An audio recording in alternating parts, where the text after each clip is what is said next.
Welcome to Disney Coast to Coast, a show celebrating and questioning one of the most beloved entertainment companies in the world through honest, passionate, and clear-eyed Disney discussions. I'm Jeff DePauli, your entertainment-obsessed host with rose-colored glasses removed. Today in the show, we have the House of Mouse headlines brought to you by LaughingPlace.com, your up-to-date resource for the latest Disney news every day of the week. This episode is being released on October 19th, 2022, and here's what's been going on in the world of Disney recently. Price increases aplenty at Disney Parks, the passing of a true Disney legend, another parks-inspired film project in the works, and more. Hear the latest news from the Walt Disney Company in today's House of Mouse headlines. At long last, the Magic Band has made its way west. On October 26th, Magic Band Plus will officially launch at the Disneyland Resort. However, starting today, October 19th, cast members, Disney Vacation Club members, and Magic key holders can purchase and begin utilizing the bands. In their announcement, Disney also confirmed that the Glow at the Show-esque feature will sync up with Fantasmic and World of Color. Magic Band Plus designs, including Disneyland Resort-specific styles and a Magic Keyholder exclusive, are now available at select stores around the resort for cast, DVC, and keyholders, and will arrive at more retail locations next week. With the new Marvel special, Werewolf by Night, recently premiering on Disney+, the titular werewolf has also been spotted at Avengers Campus in Disney California Adventure. Additionally, while the creature mostly wanders the rooftops of the campus, Elsa Bloodstone could be found at ground level greeting guests. Looking ahead, it's also been announced that M'Baku would be coming to Avengers Campus in time for the premiere of Black Panther: Wakanda Forever. With Disney teasing other Black Panther elements celebrating the film's release, stay tuned for more additions to Avengers Campus coming soon. Disneyland fans can get a closer look at the park they love with the return of guided tours at the Disneyland Resort, with reservations now available for two special experiences. One tour, Walt's Main Street Story, highlights hidden details, little-known facts, and endearing trivia about Disneyland Park's magnificent Main Street USA. The experience also includes a visit to Walt's apartment, refreshments on the apartment patio, Disney PhotoPass photos of your party, and more. Then, holiday time at the Disneyland Resort will give a glimpse into how Yuletide magic is created across both theme parks. This walking tour is accompanied by reserved viewing for a Christmas fantasy parade, delicious holiday treats, a ride on It's a Small World holiday, and more. For more info and to make a booking, visit Disneyland.com. The wait is almost over. After a more than 2-year closure, Fantasmic is set to reopen at Disney's Hollywood Studios in November. While that month is only a couple of weeks away, as of this recording, a specific date for the return eludes us. Hopefully, we'll have more information soon as we await this beloved classic's epic return.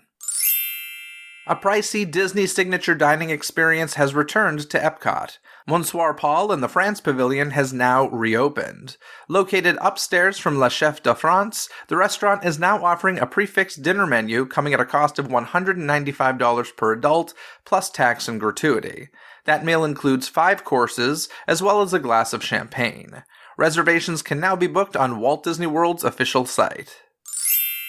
Next year, Disney's 100th anniversary will be celebrated around the globe, and Marvel Comics will be marking the occasion with a special monthly Disney 100 variant cover program featuring Mickey Mouse, Minnie Mouse, Donald Duck, Goofy, and more.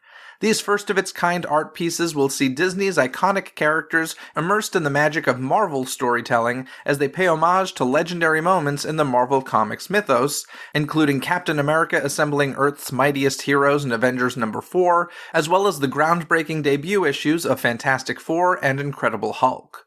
With 12 covers in total, fans can look forward to a new Disney 100 variant cover hitting stands each month of 2023 at local comic book shops. Marvel Cinematic Universe fans may have to wait a bit longer for some of their most anticipated projects to hit the big screen.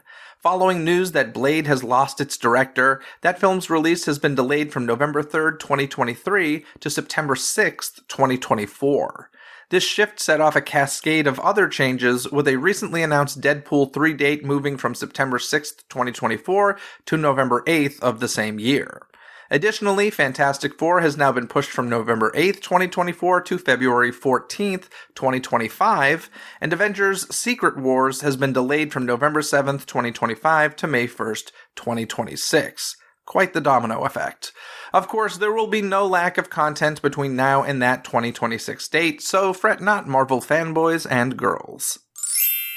Disney is reportedly developing a feature film based on the fictional Society of Explorers and Adventurers created as a storytelling device for the Disney parks. According to Deadline, Disney has tapped Strange World filmmaker Kwai Nagayan to write the script for the new Sea film, while Ryan Reynolds' Maximum Effort banner will produce.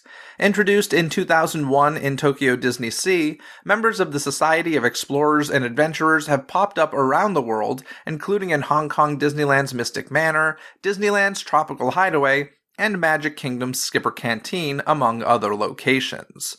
Interestingly, this new project is reportedly completely separate from the previously reported Disney Plus series based on the same source material. No timeline has been set for the Society of Explorers and Adventurers film just yet, but we can expect to see a lot more from this group in the parks and beyond going forward.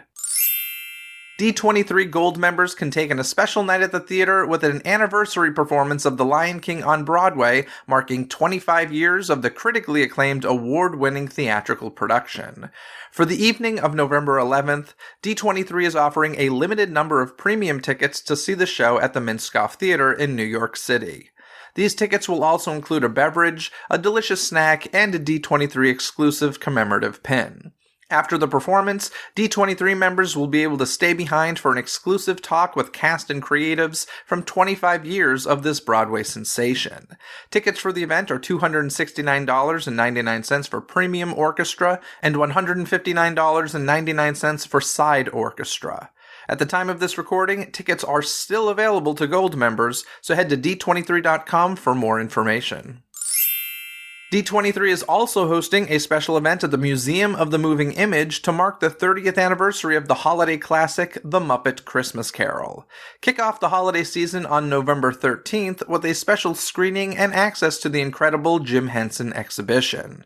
Guests will be able to enjoy special after-hours admission to the museum display, catch a behind-the-scenes presentation to kick off the film, and take in a special screening of The Muppet Christmas Carol.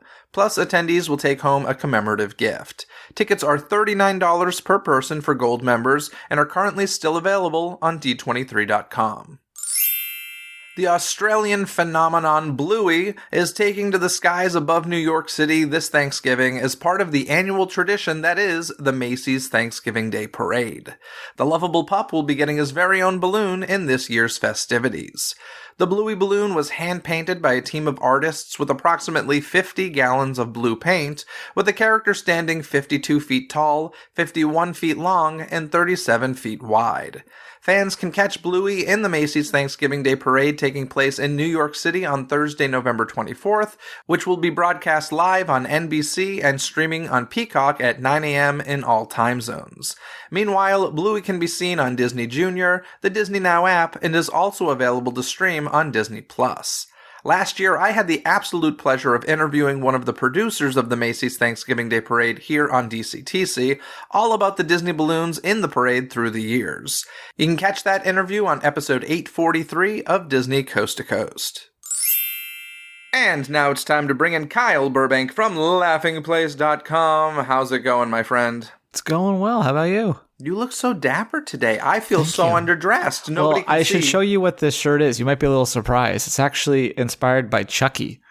Oh, I love that. I haven't started the new his sweater. season of Chucky yet. I loved season 1, but season 2 I'm excited about. Well, before we get started, I do want to congratulate you on your event. I heard nothing but great things about your Oogie Boogie panel. And Oogie Boogie Afternoon went splendidly, and yeah, honestly, it's funny.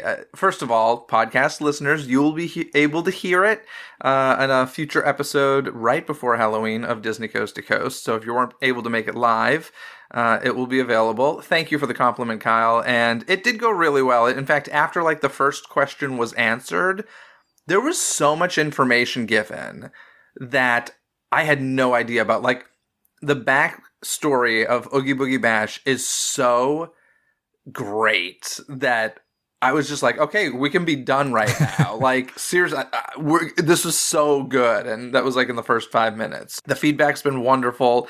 And thank you. And hope to do some more fun stuff in all realms of entertainment in the future. So, should be fun. DePaul events. Yeah, I will say that Not to be confused with this show, which is DePaul events, but very separate thing. DePaul venting versus DePaul events. There we go. But yeah, it was a lot of fun. And, I will say in advance that the version I have to send out is a bit of an edited version because of some things that were said that can't be repeated, apparently. So if you do have Voldemort, they said Voldemort. Voldemort, that's right. If you do have the chance to see these events live in the future, I highly encourage you to do so because it was honestly a fun afternoon for everybody involved, from the guests to myself to the panelists to the theater owners. Like, didn't hear a bad word, so that's great because that's rare. So, in any case, let's start with the news.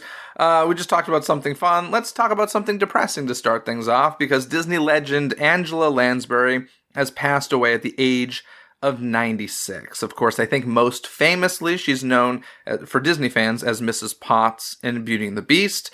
That was probably my introduction to her. I would think so. I mean, I know my mom watched like Murder, She Wrote, but I feel like still Beauty and the Beast. Yeah, and of course she starred in Bedknobs and Broomsticks in 1971. I actually recently recorded an episode all about the 50th anniversary of Bedknobs and Broomsticks with our pal Aaron Wallace. That is episode 913 of Disney Coast to Coast. And, the day that this happened, that the news came out that she passed away, was the day that I was landing in Orlando to stay with Aaron. So I saw the news as I got off the plane, and I was like, oh man, he's going to not be in a good mood. And of course, it was sad news. But 96, I mean, first of all, beautiful age. Second of all, an amazing life. Third of all, I read that she died peacefully in her sleep. What a selfish woman. It was all good things for her. My gosh. Give us all a little bit of that. I had good fortune a few years ago. I saw her in a Broadway production, so that was nice to see her in person. But yeah, it's one of those where, she was very old, and you're like, oh yeah, still going. Interesting. We'll see how that. And then out of nowhere, okay, yeah, she had a good run. Yeah, there were some signs, like she did not show up at the Tony Awards to accept her Lifetime Achievement Award this past Tony Awards. I didn't realize that. So there's that sort of stuff that was going on. I actually met her, had a brief conversation with her at the 25th anniversary of Beauty and the Beast. I was Bradley Pierce's guest, who is Chip. Of course, he was chatting with his mom, Mrs. Potts, and I was there, and she was lovely, and that was my only real personal experience with her. Of course, we should say the last thing I believe that, well, actually, I might need to correct that in a second, but she did Mary Poppins Returns for Disney in 2018. What year, do you know when the Beauty and the Beast sing-along opened at Epcot? Because she did some new recording for that as Mrs. Potts as the narrator. Right. I guess that would have been either 19 or 20, okay. Right? Because I think it was one of those that opened right before the pandemic, so I think it was probably... Okay, so that may have been the last official thing she had done for Disney. That might not be 100% accurate, but Don Hahn, who of course produced Beauty and the Beast, Disney legend Don Hahn, who produced Beauty and the Beast, he posted a really beautiful picture of, him and her walking, hand in hand as she exited the studio I think it was for that recording session. And I mean, just a major legacy. Of course, we're focusing on the Disney stuff, but as a theater fan, the amount of theater stuff she did is incredible as well. And for theme park fans, opening year at Universal Studios Florida, they had a whole Murder, She Wrote, like, post-production presentation. So her video is part of that as well. So, a huge, huge, huge footprint on just the entertainment industry in all realms, movies, television, theater, pretty remarkable voiceover. It's crazy. So, may she rest in peace, but that's a big loss. It's a big one, for sure. Disney legend and dame. That's like that's the peak. But she wasn't an EGOT. So let's just pretend if someone were an EGOT I don't know. Was she an EGOT? I don't think I she have was. no idea. I didn't read anything about being an EGOT, Emmy, Grammy, Oscar, Tony. But let's pretend she was an EGOT plus a Disney legend plus a Dame. So what would we call? Because what do we call them? We call them DGOTs when they're Disney legends plus the EGOT. Well, so on The View, Sarah Haynes called Whoopi a legot, as in legend and EGOT, but I don't know. Oh, so we. Oh God, this is a leg dot. If you were a Disney legend, a Dame, Emmy, Grammy, Oscar, and Tony winner, you are a leg dot. I am. Well, she could also be a god, so she's a god dame legot. All right. Well, you heard it here first on Disney Coast to Coast. I love it. Fantastic. Let's move on to some happier news, and that is that the Disneyland Resort has revealed new and returning favorites for the holiday season, which of course will be happening between November 11th through January 8th. The Festival of the Holidays are returning to Disney California Adventure, where guests can take in the sights and sounds of cherished holidays, including Christmas, Navidad, Hanukkah, Diwali, Kwanzaa, and Three Kings Day, starting with a spirited lineup of world-class entertainment. Now, new this year, we all get excited about new holiday things because a lot of it is returning, but new this year, Tina and the Sounds of Celebration will bring her powerhouse vocals and dynamic musicians to perform holiday tunes with an uplifting repertoire. Other fantastic returning acts include the Mariachi Divas, Mostly Kosher, Blue 13 Dance Company, Fat Cat Swinger, who I love. Have you ever seen them? No. They're a blast. Fat Cat Swinger and the Mistletoes. And then, of course, Disney Viva Navidad Street Party will also return. That's another thing. Have you ever seen Viva Navidad? You've at least seen video of it, I'm sure. I've seen it, yeah. Okay. Folks, if you're going to Disneyland Resort for the holidays, do not miss Viva Navidad. It is the most high-energy street party you will ever see. It's a blast. It's always a blast. I wish that every street party and parade and everything had all of that energy. It's amazing. It's a blast. So there's that. Also returning, we have Mickey's Happy Holidays and the magically merry rhythms of the Holiday Toy Drummers. Some bigger things, the treasured traditions of World of Color Season of Light at Disney California Adventure Park and A Christmas Fantasy Parade, and Believe in Holiday Magic Fireworks on select nights at Disneyland Park. Now, with Magic Band Plus coming to Disneyland Resort this fall, they will also come alive with vibrations and colorful holiday lights during the nighttime spectaculars of World of Color Season of Light and Believe in Holiday Magic Fireworks. Of course, with the holidays, there's got to be specialty food, so the Festive Foods Marketplace in Disney California Adventure Park will host a seasonal smorgasbord of multicultural cuisine across 9 different kiosks. Visions of Sugar Plums is an all-new added marketplace where you'll find delicious sweet and savory bites. Popcorn buckets, those are now a thing that are for everything. Every holiday, every celebration, every season gets a popcorn bucket. So Woody and Buzz Lightyear will be lending a hand with this darling holiday popcorn bucket coming out this season. Available for a limited time at select popcorn carts in DCA while supplies last. Mickey, Minnie, and all of their pals, of course, will be donning their holiday finest and newest fashions in Town Square at Disneyland. These festive new looks reflect this year's warm, vintage-inspired holiday celebration. In classic red and green, their holiday attire is being designed in wintry textures and patterns such as velvet, Chanel, herringbone, and plaid, and accented with gold for a touch of sparkle. Now, this has become like a big thing at Disneyland. I mean, the characters are getting new costumes, I feel like more often than ever. Do you feel that way? I think so. It seems right. I mean, and then in addition to, we were always talking about Avengers Campus, so lots of characters coming in one way or another. Yeah, so we're getting the new costumes with the classic characters because what they're doing very cleverly is tying it into merchandising. So adorable, cozy, and comfy spirit jerseys are always a hit for a holiday ensemble, inspired by Mickey and Minnie's holiday looks. These can be found in shops through both parks and the downtown Disney district. So the new costumes for Mickey and Minnie are inspiring the spirit jersey. And I feel like a lot of times they even make plush with them in their new costumes. So yep. It's a big thing for Disneyland. Walt Disney World not doing it so much, but once again, it's that locals versus tourists mindset, I think. I feel like Walt Disney World does too, but it's also they have more parties, so that sometimes they're more party exclusive. Oh, maybe. Yeah, that could be the case. Very cool. Shall we move on, or anything you want to add about the holidays? No, the holiday is happening. It's happening. It's right around the corner. I used to go all the time. Now it's been years since I've been there for the holidays, so it's a little sad. Come out for the holidays. Come Maybe. on, make it happen. We'll do it. It's totally not busy or expensive at all around the holidays. Oh no, it's so calm and relaxing. on the And affordable. Super affordable. We'll get to that later.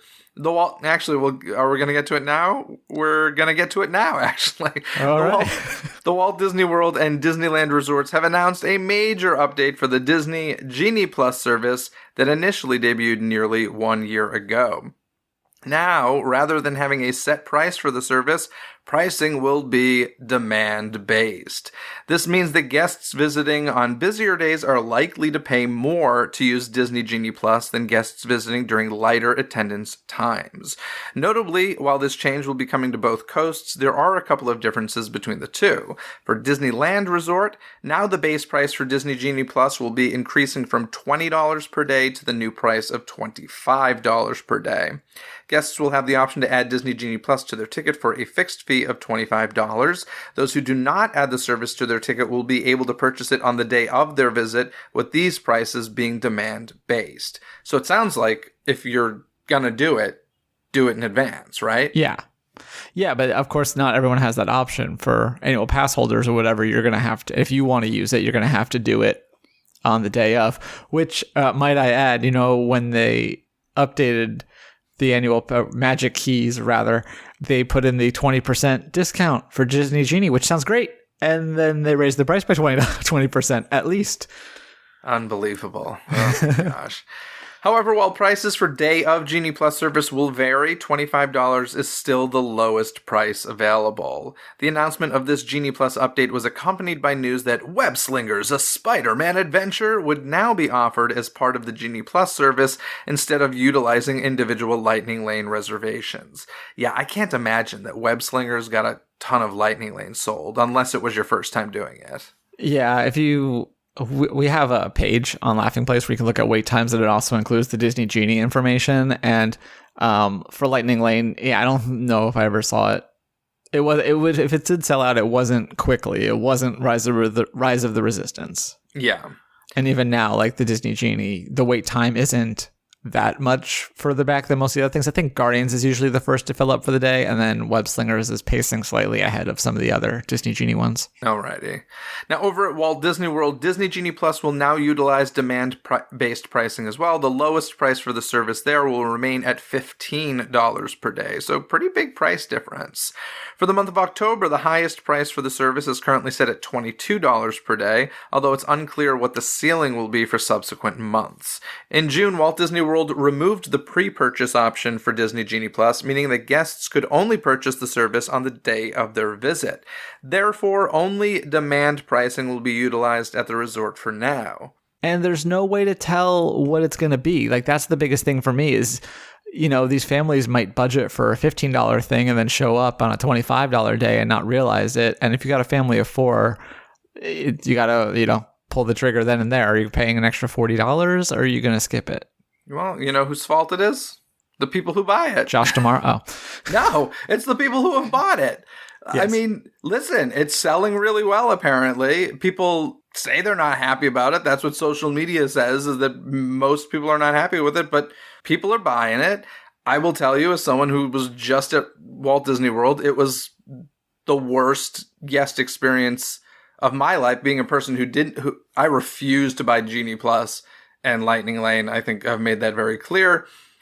If you are someone who's just going to visit the park, it's a bad experience now. Things that shouldn't be are like hour plus waits. It's really a pick and choose. The days of remember those days where people were like, I'm going to go to Magic Kingdom and ride everything in one day, open to close.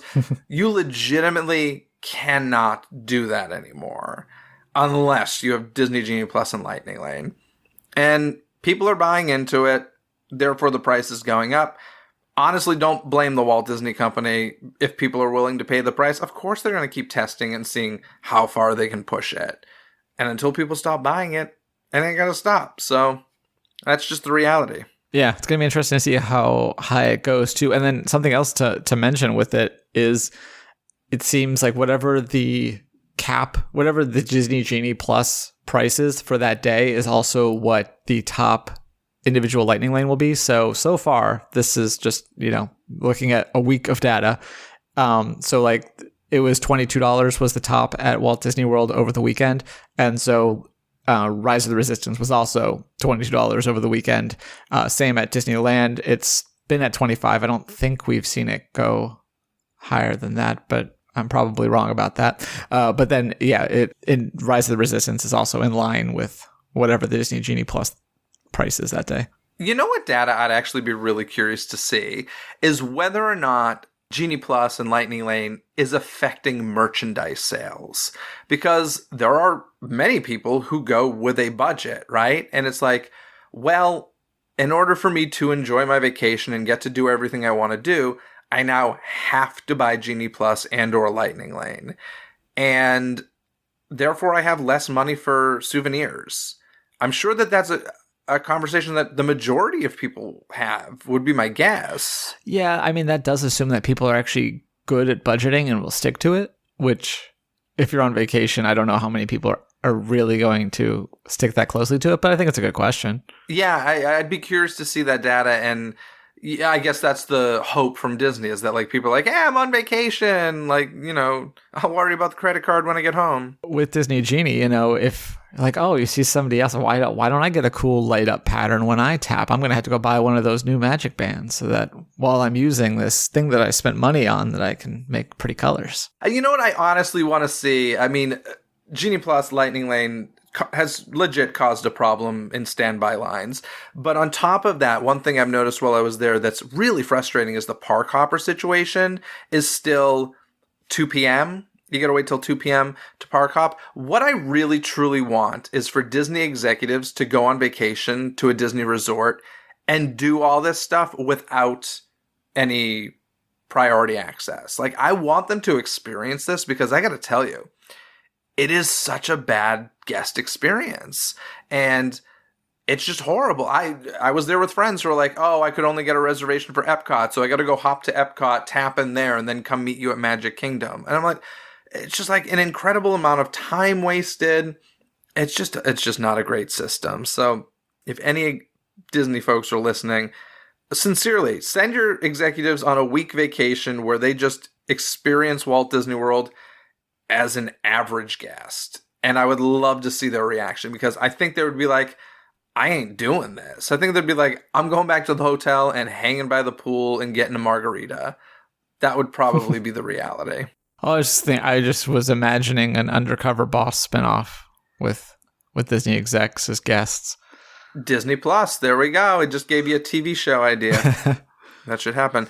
So speaking of price adjustments, the Disneyland Resort has announced some adjustments to its theme park ticket pricing. Notably, the lowest price one-day one-park ticket will continue to cost $104, which is what it's been since 2019. I thought this was actually a really clever marketing ploy. Yes. Where it was just like, our price hasn't risen since 2019. The budget price hasn't changed. So I actually thought that was quite clever. However, this price will now be assigned to the new Tier 0, which never existed, while Tier 1 tickets will start at $114. Other one-day, one-park price tiers mostly increased by about $10 each, although Tier 6, the busiest days, increased by $15. As for multi-day tickets, prices increased by between $30 to $35, and adding the park hopper option to a one-day ticket now comes at a cost of $65 instead of $60.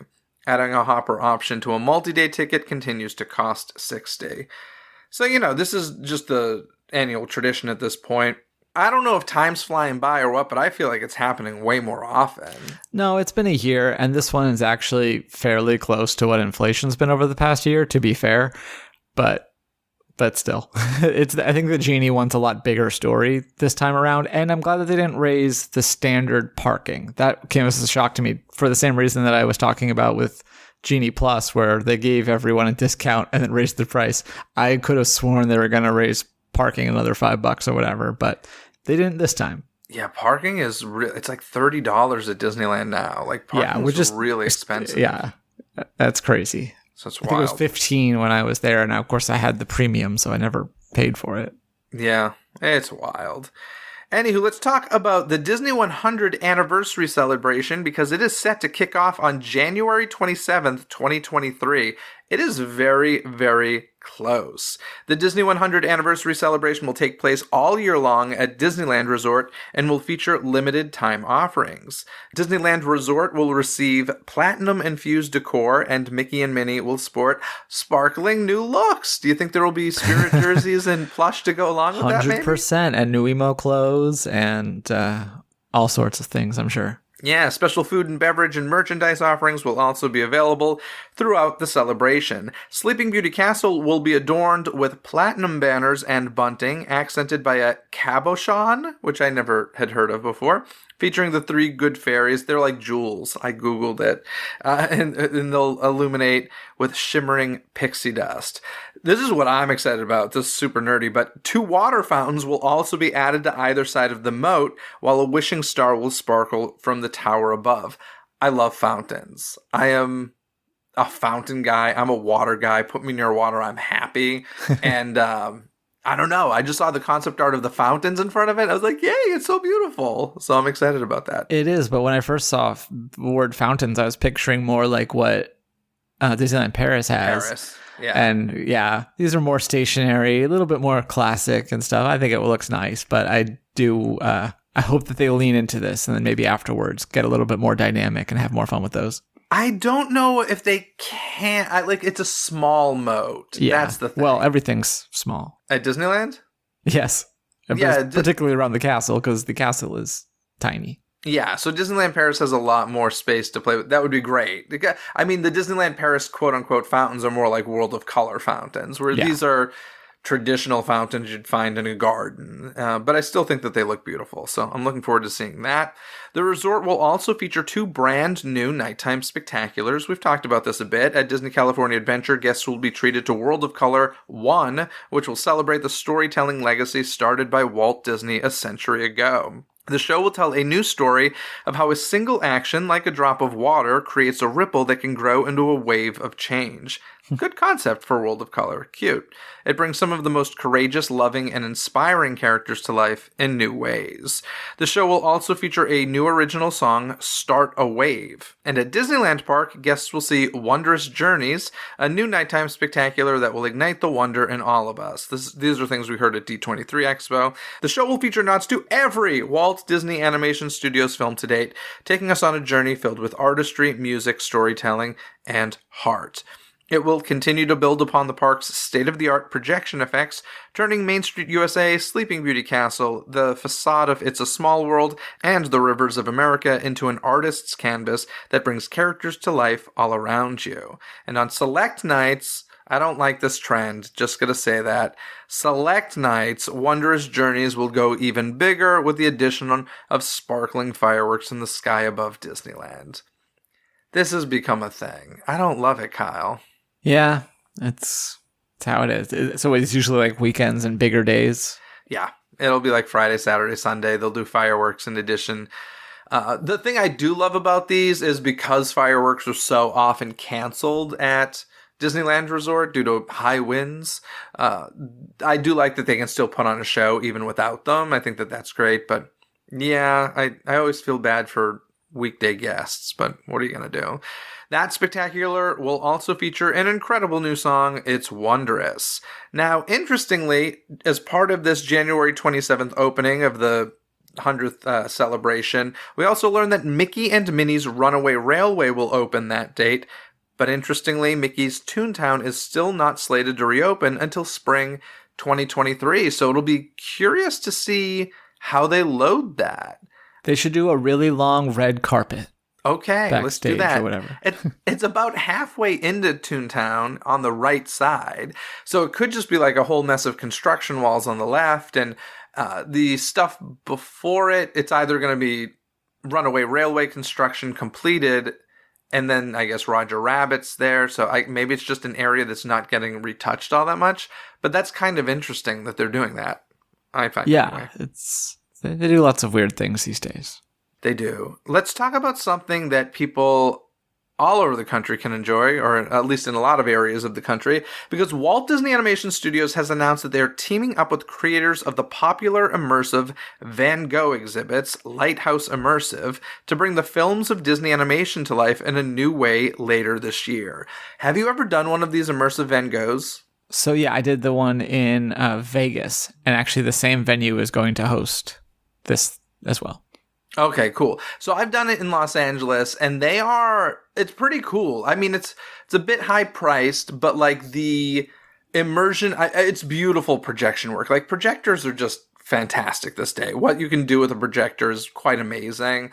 And when I was watching the Van Gogh, and I was actually sitting there watching it, and I was with a buddy who is also into horror and produces horror stuff, and I was like, dude, imagine taking this and like using this tech with IP stuff. Like this could be amazing. And so Disney's essentially doing that.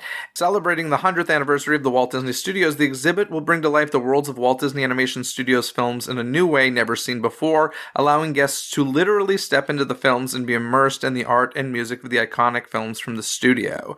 Disney Animation Immersive Experience, which is the name of the experience, is an innovative celebration that takes you inside the greatest films of Walt Disney Animation Studios, from their very earliest groundbreaking features to the beloved hit movies of today. Imagine stepping into the casita with Mirabel from Encanto, being at Pride Rock as Rafiki presents Simba, surrounded by the animal kingdom as the sun rises. Imagine hopping on a train with Judy Hopps and going into Zootopia, or taking a magic carpet ride with Aladdin and Jasmine, and so much more. Now you can step into the art and legacy of Walt Disney Animation Studios and celebrate the music, artistry, and animation from the creators of Frozen, The Little Mermaid, Big Hero 6, and many more.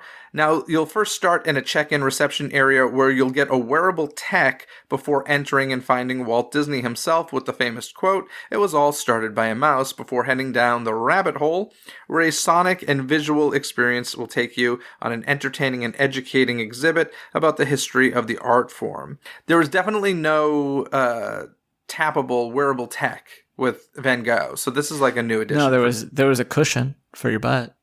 Oh, did you? I didn't get a cushion. Oh, well, we went VIP, so we got butt cushions. Ooh, that's nice. That's very nice. I didn't pay for it. You know, there are quite a few. I feel like there are multiple companies doing the Van Gogh thing, and there's Picasso one and stuff. And I just saw, I think King Tut one or something. So it's becoming very popular. Yeah, but what's funny is I had several people reach out to me about this, and half of them were like, "Oh, so it's Van Gogh but Disney," and the other half were like, "Oh, so it's the animation building but on tour and you have to pay for it." Oh, a Disney California Adventure. Yeah, kind of. I mean, it's a better projection show than that. To you be would fair. Hope. Yeah, if it's done like Van Gogh, I mean, you are fully surrounded. These aren't like individual screens. Like the room is the screen. So in any case, guests can then step into the vault, which is the main gallery for the experience, where guests will be literally surrounded by a 47-minute visual feast, immersing them into worlds of the film of the Walt Disney Animation Studios. So it sounds like there will be a bit to do before you step into that main room, which I hope is substantial and not just some like marketing verbiage, because I do feel like for what the cost was for Van Gogh, the room alone is just not enough. Like 47 minutes of entertainment for what I think was like a $60 ticket just isn't enough. So there does need to be something additional, I feel like, and perhaps they're fixing that. Disney Animation Immersive Experience is set to launch in December in Toronto, making its way to the United States and Cleveland in January, with more cities in the first few months of 2023. The full city lineup of the first phase includes Toronto, Cleveland, Las Vegas, Boston, Detroit, San Antonio, Columbus, Denver, Minneapolis, and Nashville. Interestingly, no Los Angeles, Anaheim, or Orlando listed here. I have a theory. Would you like to know my theory? Let me hear the theory. Here's the theory. This tour ends at the ESPN Zone in downtown Disney and the NBA Experience at Disney Springs, and those are their new permanent homes. Okay, I like that. I like that a lot, more than empty buildings. Well, it's not going to be empty. They're going to use the ESPN Zone to sell Magic Band Plus. Or it's already happened. No, I'm serious. It's... By the time people hear this, it's probably already open. That is a huge building to be doing that sort of stuff. But yeah, I don't know. I think that it's like something that tourists at the resorts would enjoy. I really do. And so it sounds, and also I like that this is touring the country, right? Like I love when there are, more than just movies available to folks that aren't in Orlando or Anaheim, right? Like we get to talk about a lot of things that we're lucky enough to experience. A lot of people never get to these things. So whenever there's the chance to go beyond that, I love it. And so yeah, they I'm show up happy in about like this. Disney Quest locations in other cities, or maybe do like a show that they produce to go to state fairs or something like that. You're being facetious. Yes. Those were things that they tried and failed. Yes, but I don't know. I think No, I agree with you. the Van Gogh thing has done well. I mean, Van Gogh is everywhere, so it's obviously done well. And I think people are interested in Disney than Van Gogh. That's true. I do hope, so at least at the Vegas location that we went to, they also had a thing where they did like yoga in there. So it was like a yoga class, but they keep the projections on. I think that'd be really cool with Disney, because that's what I would say the Van Gogh was more than immersive. I feel it was just like chill. Like there's nothing to really do. You just kind of like take it in. Yeah, totally. It's like an emotional, spiritual experience, kind of, I think is what they're kind of going for. So yeah, I'm excited about this. I think it'll be cool, and I definitely want to check it out. And I think permanent homes for it at Downtown Disney and Disney Springs would be a good thing. But in any case, Kyle, that is it for the news. Do you want to hear about my recent Orlando vacation, or Sure? No, you don't want. Yes. No. Oh, you do. You do. I said sure. I know. Sure means yes. I connection problems. Here we go. No, there are some things I did for the first time. I did Guardians of the Galaxy Cosmic Rewind for the first time over at Epcot. As a huge Marvel fan, I know. Giant Marvel fan. I do enjoy the Guardians movies. I watched them once, but aside from the attraction not belonging in Epcot, it's fun.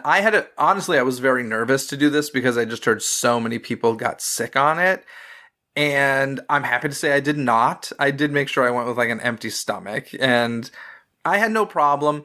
Here's the thing. I just think, first of all, the people who are like, this is the greatest ride ever, I don't understand you, because it's not. I'm glad they enjoy it.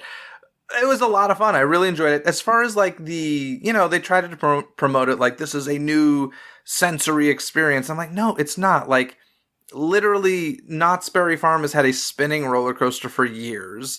Gringotts does it better. Have you done it? Have you done Cosmic Rewind? No. Okay. So the difference between, you've done Gringotts, yes or no? Gringotts, yes. I like Gringotts. So the difference really between Gringotts and Cosmic Rewind is like in Escape from Gringotts at Universal Florida, you stop for show scenes. This you never stop. You're on a roller coaster, you're spinning the whole time. There are giant projections happening all around you, some physical props and stuff. And so I can get why people would get motion sick on it. I'm very happy I didn't. I thought it was a blast. Like, it was really a lot of fun. The pre-shows were pretty good. And it's a really fun attraction. It's a nice addition. But it just, not the best place for it in my opinion. But I thought it was fun. So there's that. Connections Cafe, really good. Ruben, my buddy Ruben, I was there with him, and he got a pizza. And it was probably like $13 or $14. He got 2 giant slices of pizza. Giant slices. I couldn't believe how much pizza he got. I was like, they could have given you 1 slice and charged the same, but they didn't. And I guess that was a recent change. I guess it used to come with a side instead, but they made this change. I love it. Finding Nemo, The Big Blue and Beyond. This is the replacement for Finding Nemo, the musical at Disney's Animal Kingdom. Unfortunately, this is just like an abridged version with a smaller cast. Not as good, has narrators now. Still an enjoyable show. If you've never seen the other one, I'm sure you'd probably enjoy it. It just lost a lot of the emotional feels for me. And they took out like the flying stuff, which I'm sure saved them a ton of money because they were probably paying them as stunt performers. So there's that. Speaking of stunt performers, I saw Indiana Jones Epic Stunt Spectacular because I love it and because I wanted to see the changes. I have a feeling, or at least I'm hoping, I saw it on a day where like everything wasn't working and they just had to like make some changes just to put on a show, because certain things like the flipping truck with the fire explosion wasn't part of it. certain things were missing that I'm like, I don't think that was a choice. But if it was, that's too bad, because that has been like stripped down to hell at this point. I haven't seen it in, I couldn't even tell you when, so. I love it.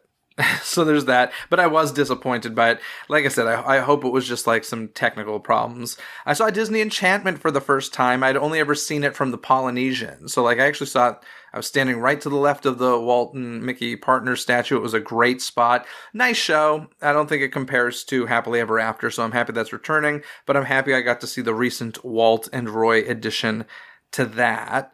And then, one thing I was thinking about, I did go to Volcano Bay over at Universal, which I'm obsessed with. If you are a water park person, just saying, skip the Disney ones, go to Volcano Bay. It's amazing. But one thing it got me thinking about, one of the biggest complaints with preparing for a Disney vacation now is all of the reservations you need to make. You need to book your days for whichever parks well in advance.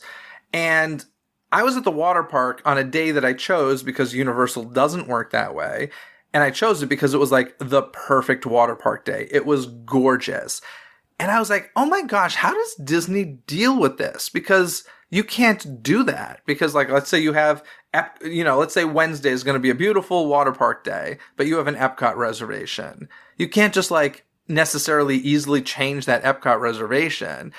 So you're like, I guess if you're planning a water park day and you could be going on a rainy day, like, do you know anything about this? Have you heard anything about how they handle that? No. That's I too assume bad. that they don't. That's really too bad, because as we know, like the weather in Florida is insane and changes very, very quickly. So that is too bad. As far as, oh gosh, people are apparently very passionate about mobile order. Did you see my tweet, Kyle? Yeah, I did. I called you Jeff Viral DePauli. I couldn't believe this. First of all, I just want to make it clear, I have nothing against mobile order. If you enjoy it, good for you. I don't particularly love it. I don't tend to plan in advance my meals. I'm usually like, I'm hungry, I want to go eat, I don't want to deal with mobile order. I went up to Satuli Canteen and Pandora, the World of Avatar, and I was just like, hey, I just want to go order. And like, oh, well, you should mobile order. I was like, I don't want to. I just want to go in there. Plus, I was like using gift card and a Disney Rewards card, and sometimes that just gets messy in the app, and I was using multiples of them. So I was like, no, I don't want to. I want to go order. And they're like, no, you want to use mobile order. It's like double the wait inside. I'm like, I don't care. I want to go inside. Went inside. There was literally no line. So I was lied to by a cast member about this, tweeted out a thing about it, and holy crap, did it blow up. Most people agree with me. There's some people who are saying I'm a Karen, but that's fine.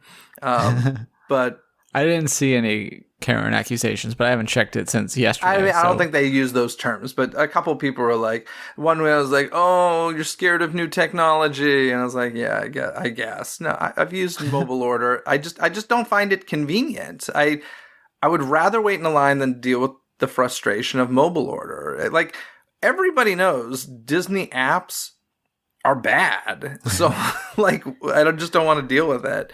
So, I like it for a couple things. It depends, because yeah, you're right. Like, it's not consistent. Some of the places I can customize my meals the way that I want to, which is actually why I prefer it, because I prefer that it's already written instead of me having to special order from a cast member and put them through the having to put it in. But yeah, some of the things don't offer the same customization. I don't love them. I was really unhappy that like they made an excuse to try and make me use mobile order, and then it wasn't true. I was like, that's really crappy. And they're obviously putting a lot of pressure on people using mobile order. I think it's a mix of, number one, they want to hire less cast members to work registers, but also, I feel like people are still having that hiring problem where there's just not enough people willing to work, I guess, because they're not being paid well enough.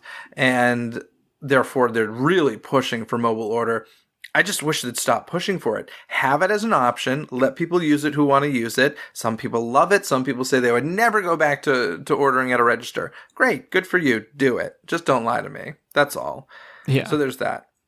And that's all really kind of the new stuff that happened. Well, Disney new stuff, I should say. I did a ton of new stuff, but that's a different podcast. And I just want to shout out to my pal, Aaron from On Main Street podcast, Jeremy from the Mad Chatters podcast, Courtney from Book of the Mouse Club podcast, and Ruben, who has a Lego Instagram called Wibbly Wobbly Lego We Go.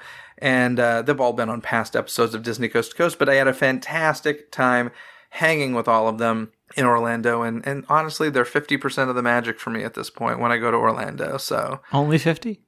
I'll give them 51%. They're the majority of the magic. All right. When I go to Walt Disney World in Orlando. So it was a good trip. It was a good time, and I still say the last 2 weeks of October is the time to go. I got about 30 minutes of downpour the whole week, and it was humid as hell. That wasn't great.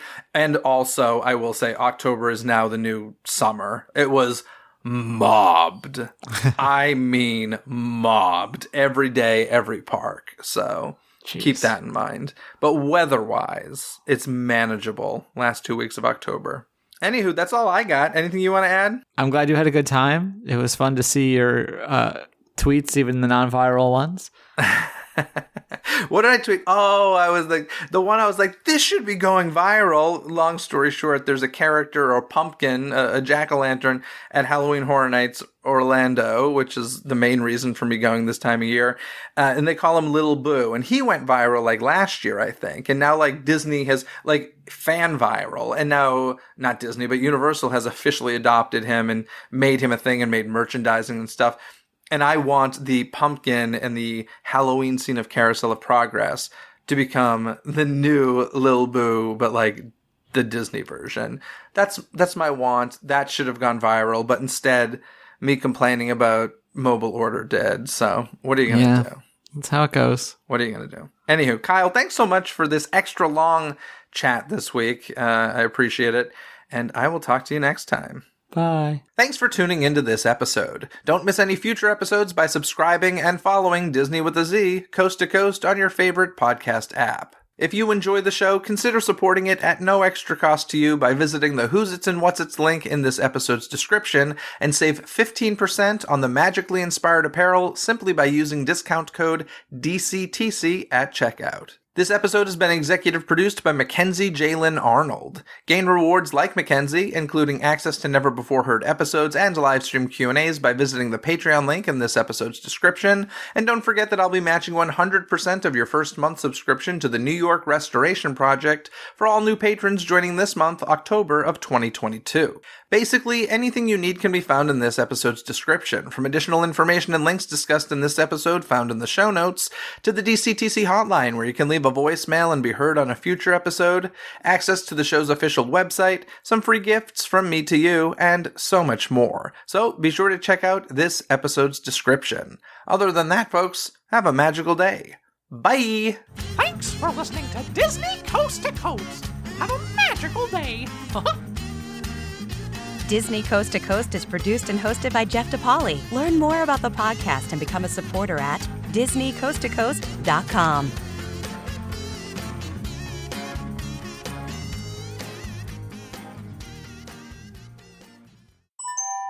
This podcast is part of the DePodcast Network. Learn more about this show, plus find more quality and entertaining podcasts at DePodcastNetwork.com. That's DEPodcastNetwork.com.